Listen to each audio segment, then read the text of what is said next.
ខួបកំណើតឆ្នាំនេះឆាន់មុនីនាថទទួលបានភាពកក់ក្ដៅខ្លាំងពីនាយព្រែកនិងត្រៀមមានដំណឹងល្អ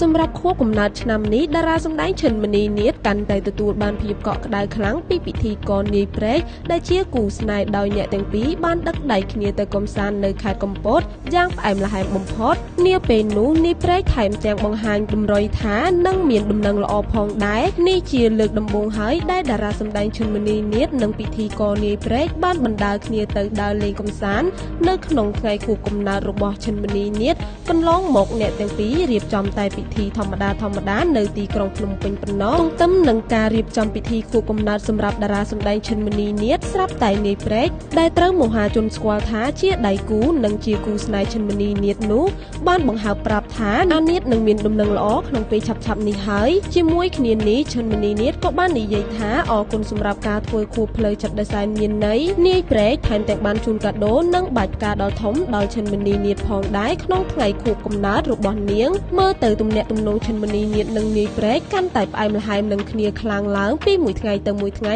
អ្នកគាំទ្រជាច្រើនបានផ្ញើសារជូនអ្នកទាំងពីរចូលរោងការឆាប់ៗតាមបំណងប្រាថ្នាថ្មីត្បិតតែបង្ហាញប្រាប់មហាជនបែបនេះក្តីទាំងឆាន់មុនីនាថនិងនាយព្រែកនៅពុំទាន់បង្ហាញនៅពេលវេលាច្បាស់លាស់ក្នុងការដឹកដៃគ្នាចូលរោងការដោយអ្នកទាំងពីរនិយាយថាទុកសប្រៃ